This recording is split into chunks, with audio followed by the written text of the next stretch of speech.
Oh, all right. You checking you guys one more time in Zoom. Get the party started.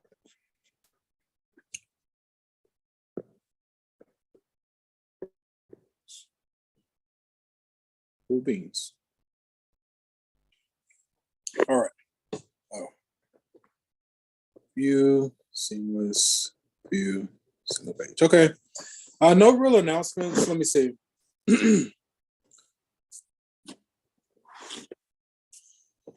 We are wrapping up chapter 2 today. You know, we were only gonna do like 3 sections in chapter 2. So today we're gonna be working on section 2.3. Dividing polynomials and the rational zero test. So then what that means is that at the end of this week, we'll be ready for exam 3 over chapter 2. It'll become available this Sunday. I think I had it scheduled for like the Sunday morning at 11 a.m.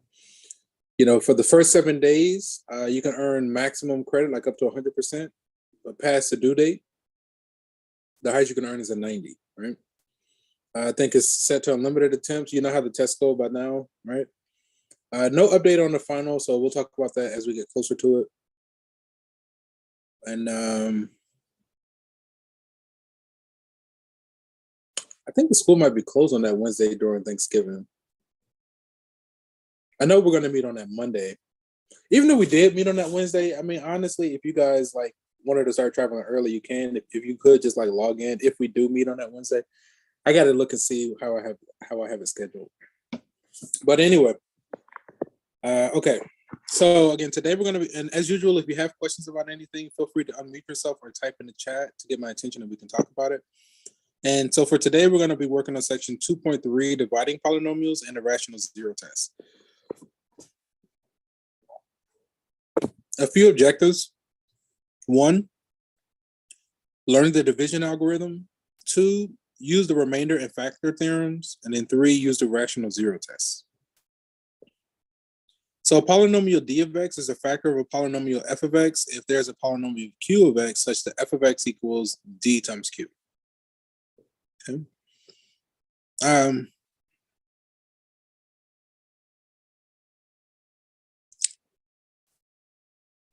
So if we say a dividend divided by our divisor, we're going to get a quotient plus some remainder over our divisor. Notice with this, if we multiply both sides by our divisor, we get our dividend equals the divisor times the quotient plus the remainder, right? Okay, this is fine. But so basically what this kind of parallels long division, right? So the same way we do long division, we're going to be doing this, working on this technique called polynomial long division. So here we actually use long division and synthetic division to find the quotient and remainder when this dividend is divided by this divisor. And we'll start by performing long division. Okay, let me get a copy. Let me go to select, duplicate.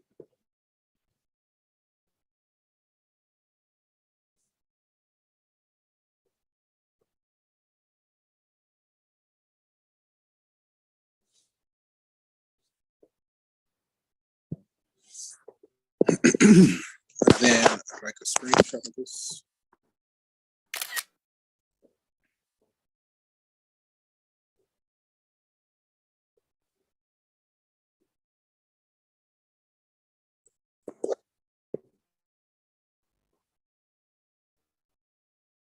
Okay.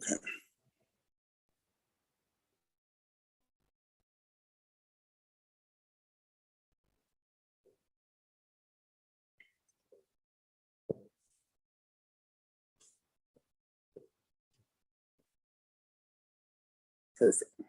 Done. Okay. And again, I'll check attendance again for anybody that's kind of late. Like we missed about 2 students.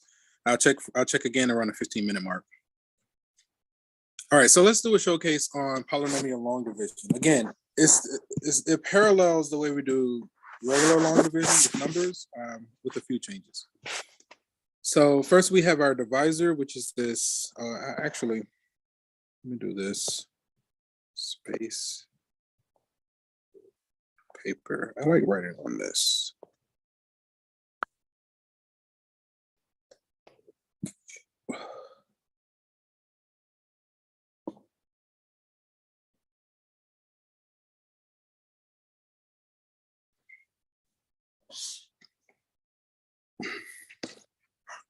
Okay, so our divisor is this x plus 2.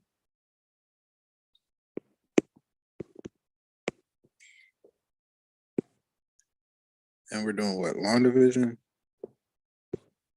Well, actually, let me do that a little bit later. Okay, so then our dividend, we have this 2x to the 4 plus x to the power of 3 minus 16x squared. Notice that x to the power of 1 is missing, so we actually need a placeholder. Okay. And then plus 18. So we need to make sure that every power is accounted for. Notice we have power of 4, power of 3, power of 2, power of 1, and power of 0. Okay.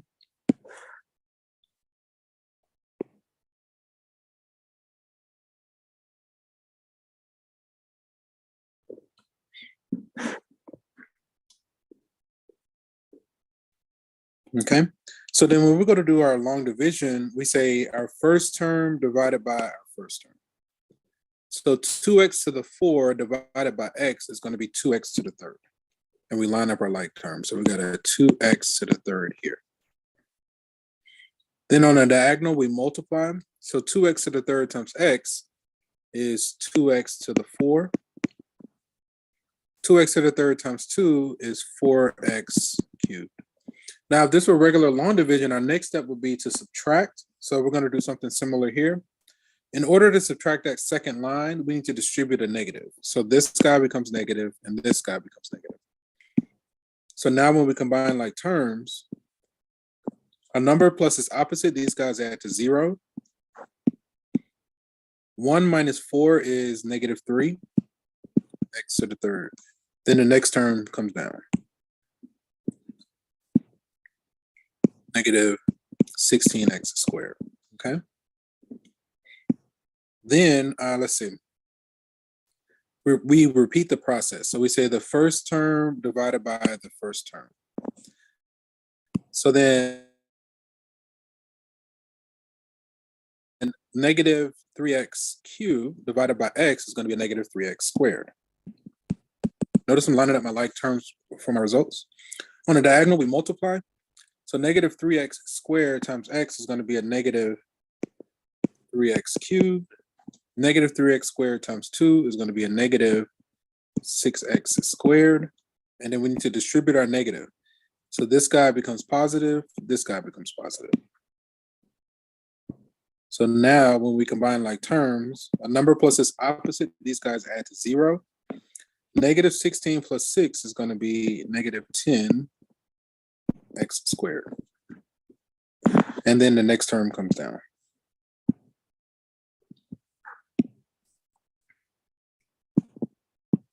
Okay.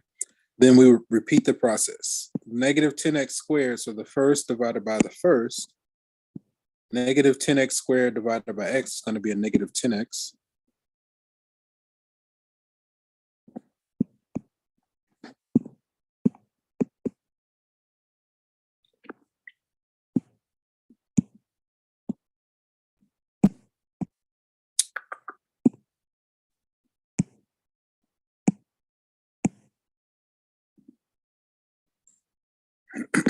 That's fine. And then on a diagonal, we multiply. So that's going to give us a negative 10x squared minus 20x. Then we distribute our negative, so this becomes positive and this becomes positive. A number plus its opposite, these guys add to 0. Then that's going to be 20x. And bring down the final term. Plus 18. 20 divided by x is 20. We get 20x. And what is that? 40. Distribute our negative. So this becomes negative, this becomes negative. It looks like our result, it's like a negative 22. This is our remainder. Okay. And we can capture that up above by saying, in this case, it would be a minus 22 over x plus 2.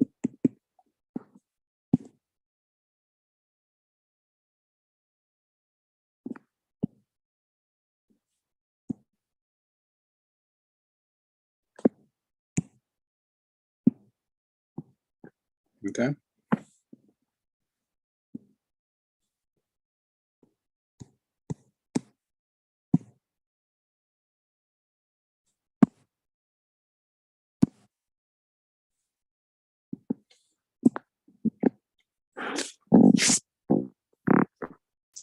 Okay.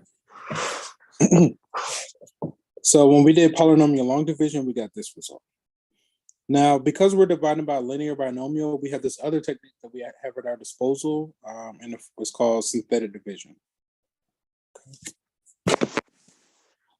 So with synthetic division, because we're dividing by a linear binomial, first thing is we want to put the 0 of the linear binomial in the chair. So the 0 in this case is going to be -2.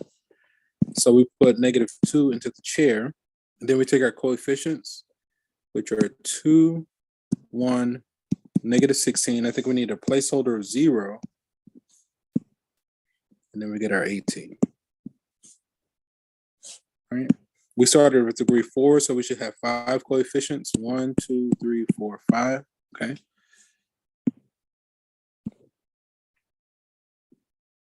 So this is how we set up the structure for synthetic division.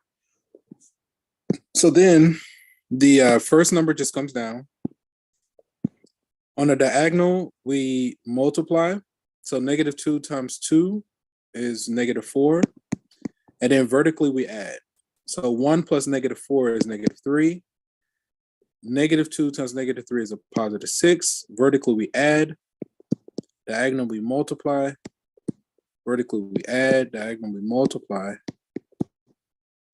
And vertically, we add.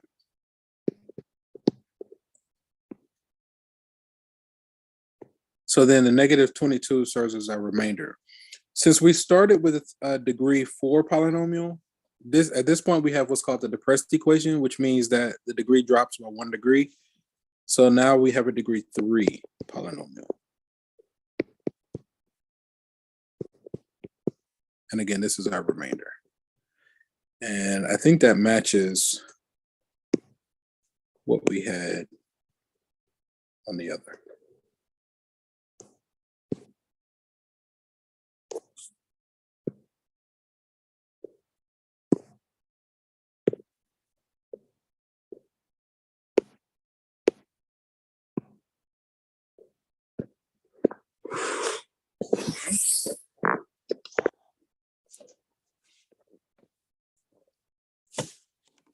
Try to give it a couple more minutes to get to 15 before I check for my attendance again. Okay, so we saw a showcase on 2 different ways of doing the same thing. Obviously, synthetic division to me is easier, but we don't always have it at our disposal for use. You know, again, we can only use synthetic division if we're dividing by a linear binomial. Okay.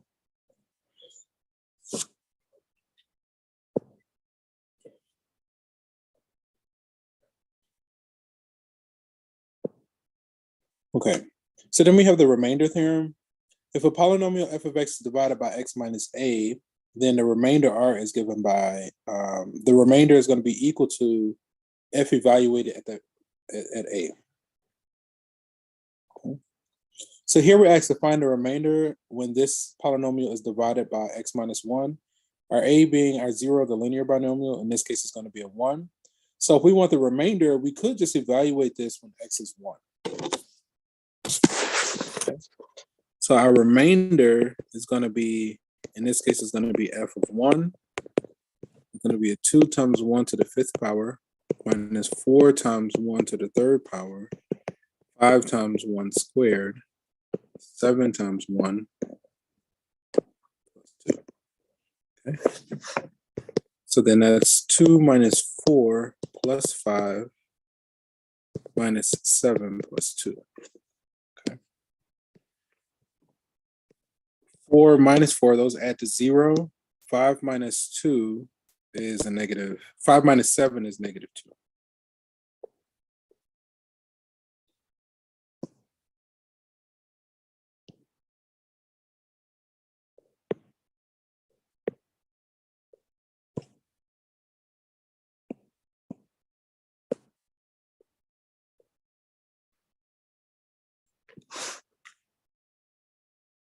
Okay. And then here, given this function, they ask us to evaluate when x is 3. Now, obviously, we could just plug in, but if we apply the remainder theorem, if we do synthetic division, our remainder is going to give us f of negative 3. So in this case, I'm going to put my negative 3 in the chair. I want my coefficients, which are 1, 3, negative 5, 8, and 75. Let's see. 1, 2, 3, 4, 5 is correct.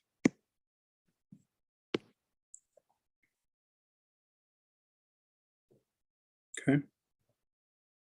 So then the first term, I'm about to check attendance in just a moment. The first term just comes down, which is a 1.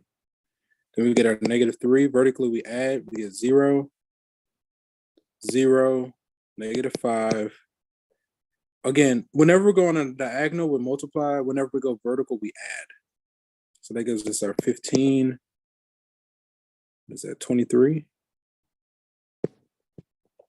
Negative 69. And then a 6 is our remainder.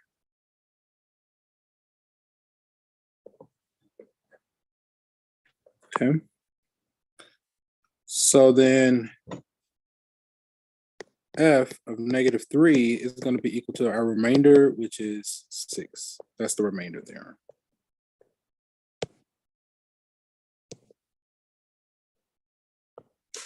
Okay.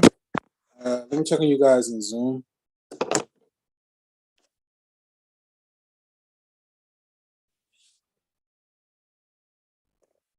You guys look okay. So what we're saying is that f of negative 3 equals 6, which is the remainder from our synthetic division.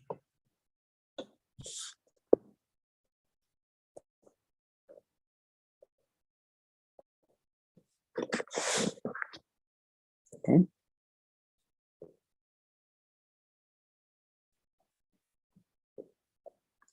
So then we have the factor theorem.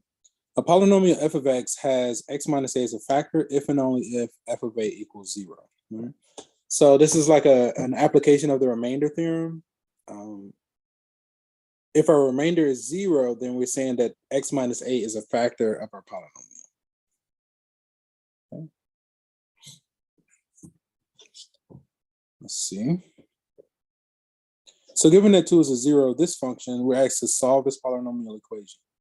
So we're kind of fortunate because they already gave us 1, 0. A lot of times when solving polynomial equations, the hardest part is finding that first 0, right? So in this example, they gave us our first 0. So let's just confirm that 2 is indeed a 0. So we can do, if we do synthetic division with 2 in the chair, our remainder should be 0. Okay. Now our coefficients, let me see, 1, 2, 3, 4, okay. So we have 3, 2, negative 19, and 6.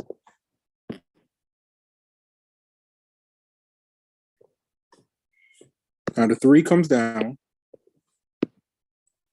On the diagonal, we multiply, we get 6. Vertically, we add, we get what, 8?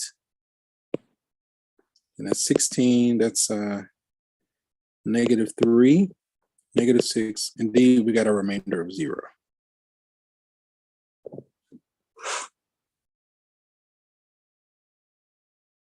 Okay. So then we started with degree 3. At this point, our equation is now a degree 2. And I think we can factor this guy. We're looking for two numbers that multiply to give us -9 and add to give us 8 are going to be -1 and 9.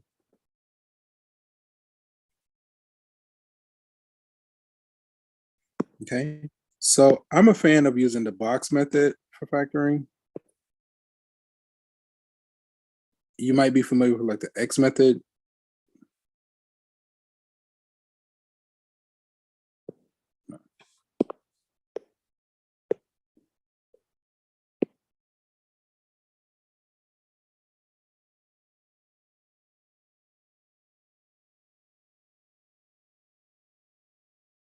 There it is. Okay.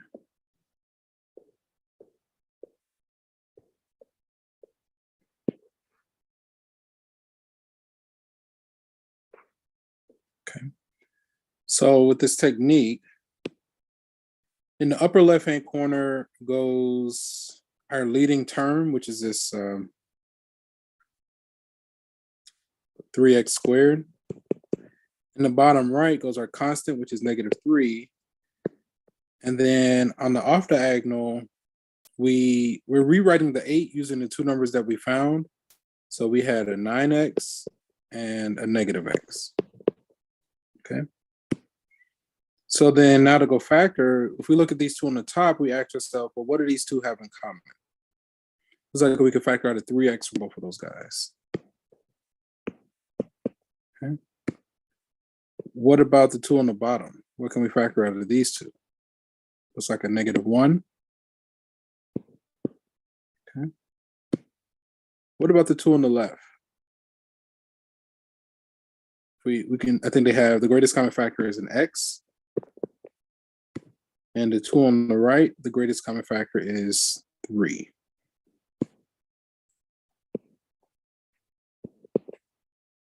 Okay. So then our claim is that this quadratic factors into 3x minus 1 times x plus 3. And then we also want to incorporate the 2 that we were given. In order for 2 to be a 0, the linear factor would be what? X minus 2. So this is the completely factored form of the polynomial equation. Okay. So now we have 2 or more things that multiply to give us 0. Long story short, we set each thing to 0 and solve. And when we do this, I think we're going to get what? -3. We get a 1/3. We get 2.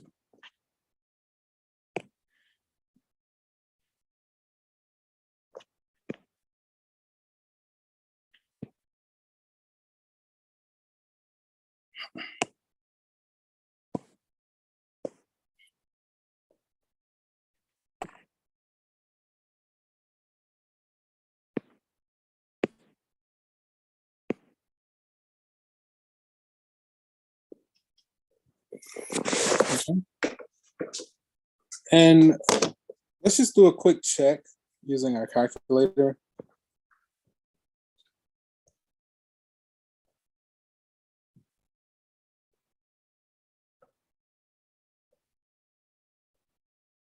Okay, so if I go to my y equals, we have 3x to the power of 3 plus 2x squared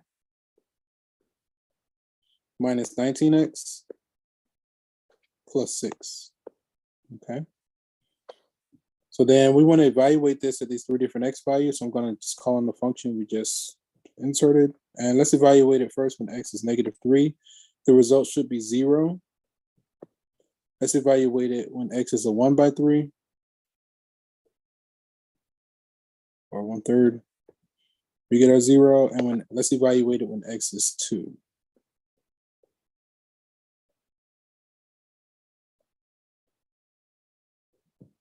We should get 0. Okay. So we confirm these three results are indeed our zero of our polynomial.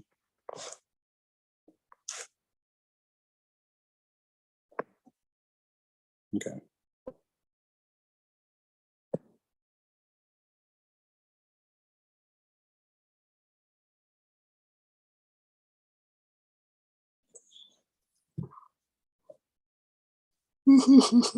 Okay, let's keep going. Let me see. I'm going to leave this one as an exercise for you. You know, I think we can do that. I think we got time. 10 minutes, 35. I think we have time. Let's go for it.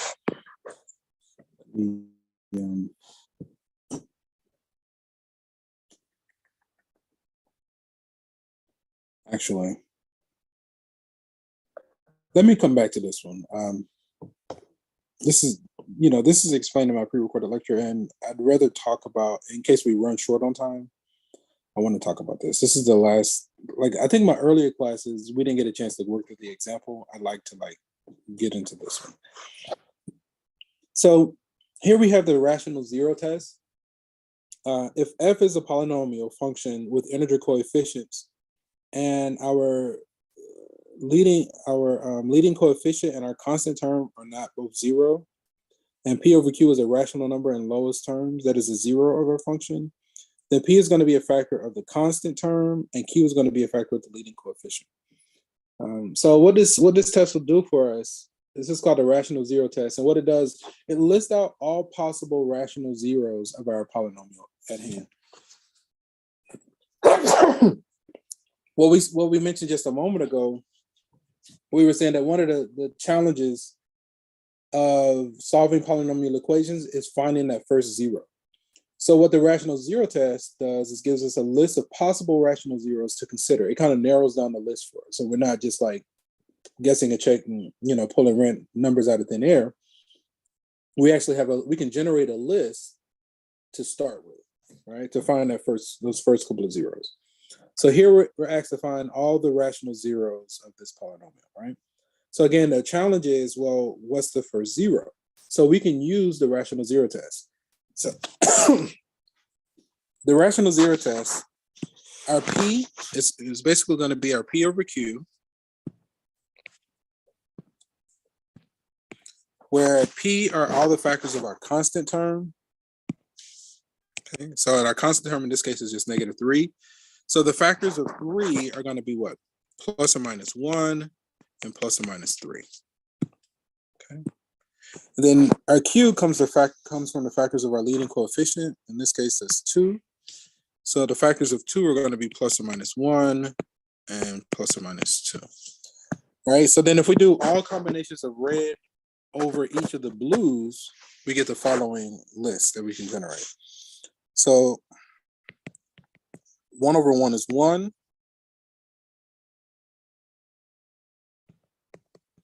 3 over 1 is 3. And then 1 over 2 is a half. 3 over 2 is 3 halves, right? So what we're saying is, if this polynomial has any rational zeros, those rational zeros are in this list. Okay? So then we can use this list to kind of pretty much guess and check for some rational zeros, right? So let's start off with 1. If we want to test if 1 is a rational zero, when we do synthetic division, our remainder should be 0. Okay? So if we put 1 in a chair, our coefficients are going to be 2, 5, -4, and -3. I don't think we need any placeholders. I think we're good as far as that's concerned. Okay. So again, the first term just comes down. 1 times 2 is 2, plus 5 is 7, times 1 is 7, plus -4 is 3, times 1 is 3, and, plus -3 gives us our 0. So that confirms that 1 is one of our zeros. So we found 1 0. So then, since we started with a degree 3, now we're at a degree 2 polynomial. Maybe we can factor this. We're looking for 2 numbers that multiply to give us 6. A times C, 2 times 3. We're looking for two numbers that multiply to give us 6 and add to give us 7. And I think that's just going to be 1 and 6. Okay. So if we use the box method of factoring,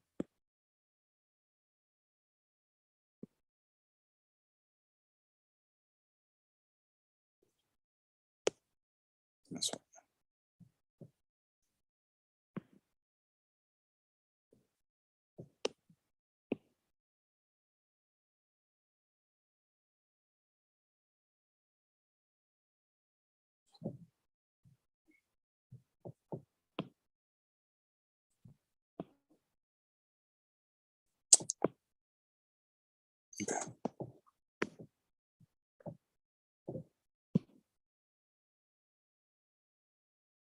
Okay.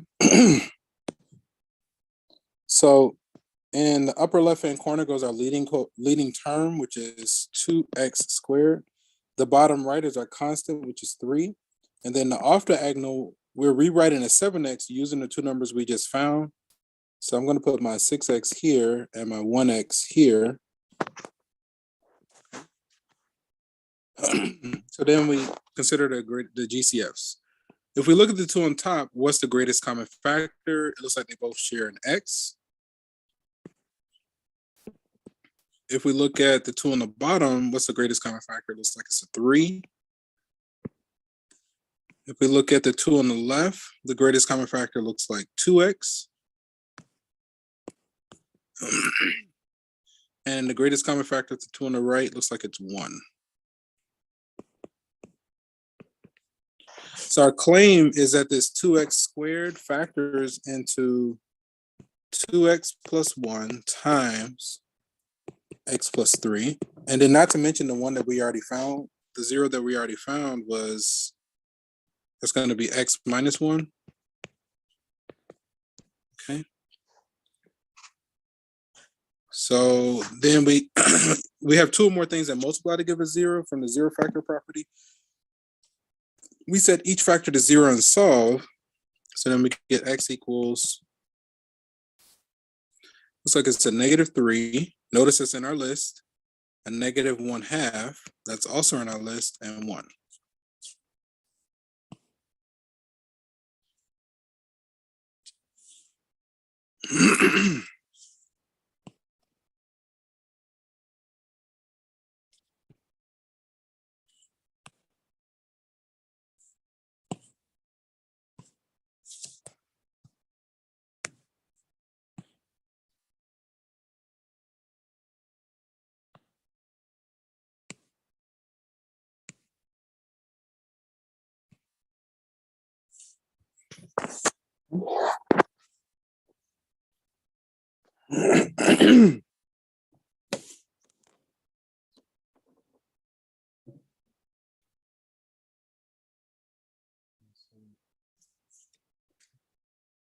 Let me check if you guys in Zoom. I think you're okay.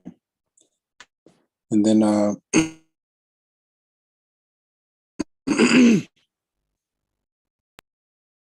we can check this here. Give me just a moment.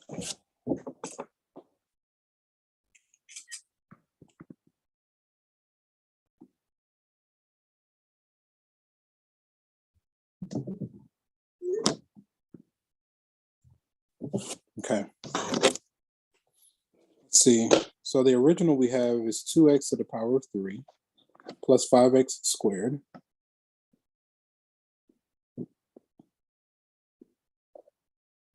minus 4x minus 3. Okay. And then we want to evaluate this function when x is -3. We should get 0. We want to evaluate this when x is a -1/2 and when x is 1.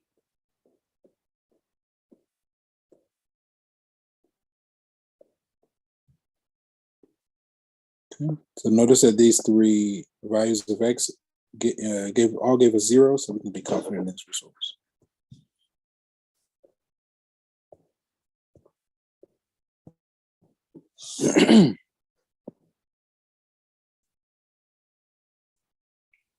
Okay, so find all the rational zeros. P are going to be the factors of the constant term. Q are going to be the factors of the leading coefficient. So we get these possible rational zeros. These are not the actual rational zeros. We're saying if our polynomial has rational zeros or somewhere in this list. So we tested one, we got lucky, we found the first zero quickly. So then it gave us our depressed equation that we just factored, solved, we got the same result. Okay, let me take some time to actually go through the one that we skipped, and then we'll call it a day.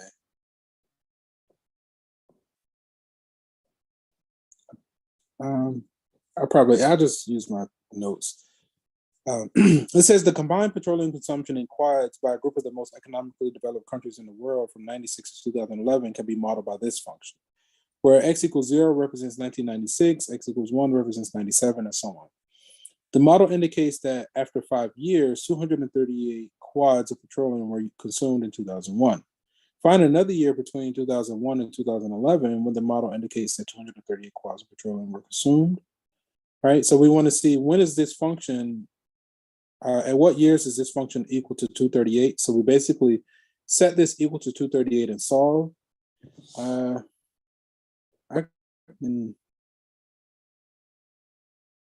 mean, sure, why not? Let me get a blank page.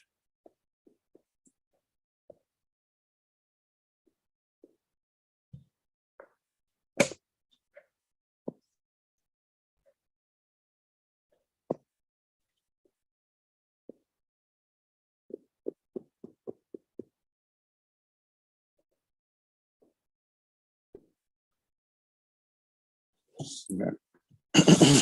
And let me get a copy of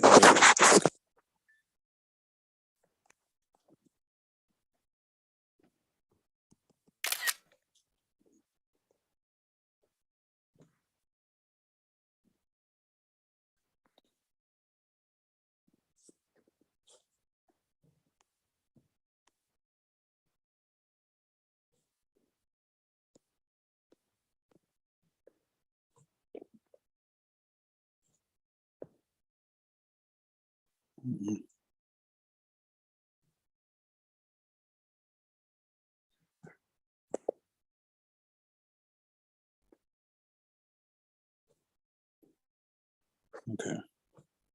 So we want to set this guy equal to 238 and solve. Okay. So if we say 0.021 x to the power of 3 minus 0.973 x squared plus 11.347. I think there's supposed to be an x there. I think that's a typo. Plus 202.2965. We want to set that equal to, I think it was 238. 238. So if we subtract 238 from both sides and set it equal to 0, we'll get, I guess I'll just copy and paste.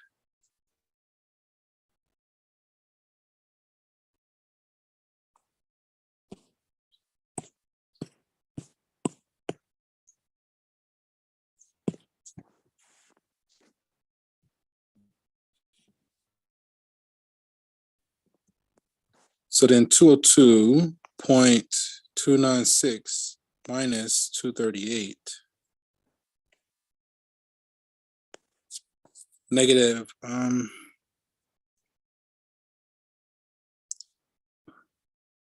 does that feel off? 202.296. Oh, because it's not supposed to be 296. It's supposed to be 965. Let me fix that.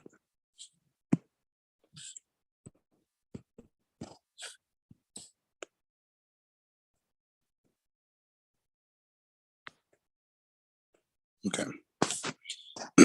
So here we get 35.035 equal to 0. Now, we got that 1, 0 is supposed to be when x is 5. So we can confirm that with synthetic division. If we take our coefficients, 0, 0, 0.021, negative 0.973, 11.347, negative 35.035. If we do synthetic division where x is 5,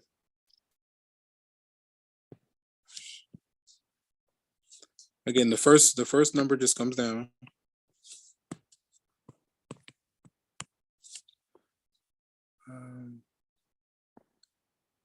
105, 0105. Hey Google, what's 0.021 times 5? Sorry, I don't understand. Forget it. I'll just do it here. Point 0.021 times 5. So then 105. Then we want to take that answer and say minus 0.973. So minus 0.973. 868. Then we want to say the answer times 5. 4.34. And then we're going to say that answer plus 11.347.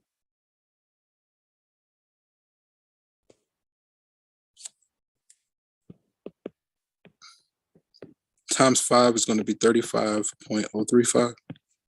So we confirm that the 5 is indeed a 0. In other words, in the original, it gives us 138. So then we want to solve this guy, right? Well, since we started with a degree 3, at this point, we're at a degree 2. And we can actually use the quadratic formula. Quadratic formula, the negative boy couldn't decide to go to the radical house because he was square, so he missed out on 4 awesome chicks. It was all over by 2 a.m. Again, our A is here, our B is here, and our C is here. So then negative is going to be 0.868 plus or minus that 0.868 squared minus 4. Our A is 0.021 and our C is 7.007. Let's say all of that divided by 2 times our A.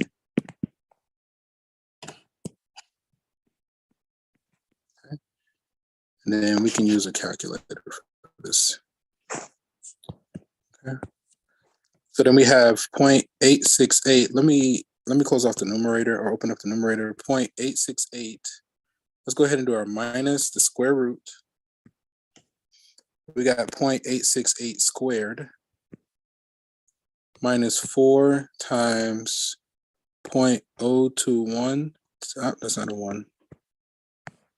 Times 7.007.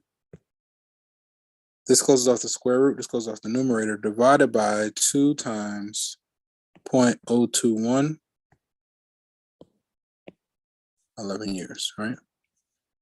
So one result that we get is when x is 11. And then if we change the minus to a plus, right, we get 30.3 bar.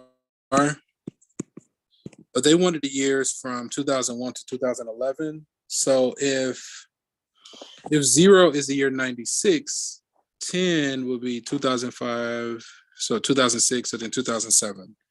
So when x is 11, we get the year 2007. 30 goes outside the range. 30 is too large. Let's undo. Are there any burning questions for me before we go our separate ways?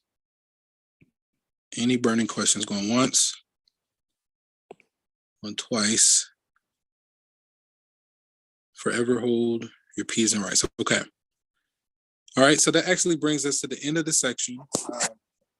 As far as announcements, on Wednesday, we're going to do more practice for this. We'll go through as many homework questions together as we can. And then we can anticipate exam 2 to become available this Sunday. You can earn max credit for 7 days. After the 7th day, which is past the due date, the highest you could earn is a 90.